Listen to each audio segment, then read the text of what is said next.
Hello and welcome to this special show, The Adarsh Fallout. It's been 3 months since a scam broke, a building meant for defense personnel grabbed by politicians and bureaucrats. A scam that's claimed a chief minister and still continues to make news as violation upon violation is exposed. Now the Environment Ministry order to demolish Adarsh has thrown up a host of questions, including what happens to the few genuine war veterans who bought flats here.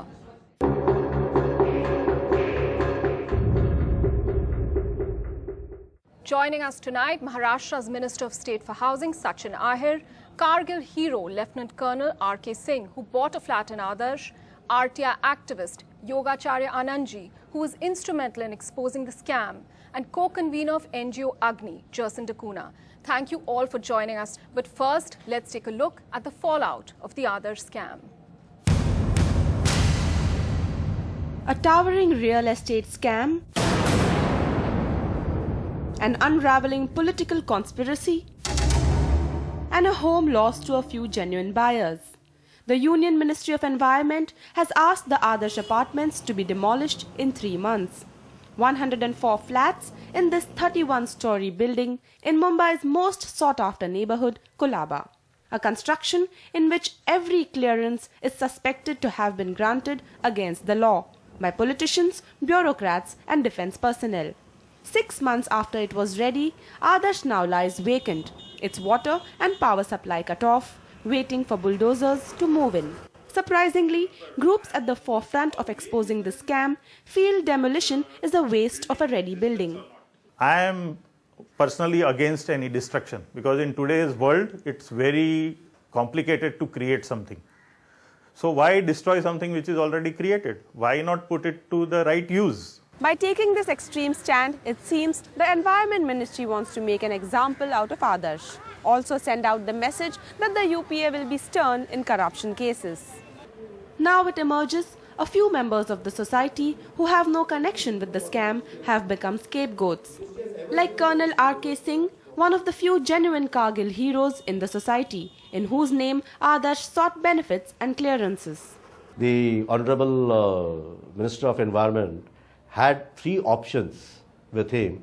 He didn't capitalize on the other 2. Instead, he gave the direct order of demolition without even considering that there are genuine buyers who are the serving and the retired war veterans and the defense officers. His friend Colonel KJS Khurana, also a war veteran. He was ready to move into his apartment when the scam broke and Adarsh's occupation certificate was cancelled. I wouldn't like to get compensation. I'd like to get my property, for which I paid legitimately. Meanwhile, the Adarsh case is being fought on several grounds. The CBI is investigating the role of all politicians, bureaucrats and defense officers involved in clearances. The army is inquiring the role of serving and retired officers who may have vacated a defense plot for the building. The Maharashtra government has set up a 2-member judicial probe into all allegations of abuse of power. And the Bombay High Court is hearing a PIL on irregularities and the society's complaint against revocation of its occupation certificate. The society has already decided to challenge the demolition order in court. The state government says at the end of 3 months, it will implement a demolition order if the MOEF asks it to do so.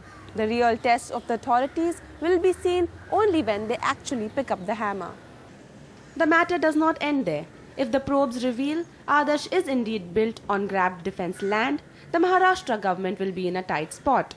How will it explain the money it took from the society to sell the land?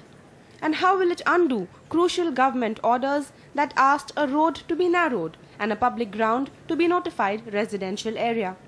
Just how much can be reversed to restore the land to its original state and with it the faith of the people? In Mumbai, Prachi Zavdekar Wagh for NDTV.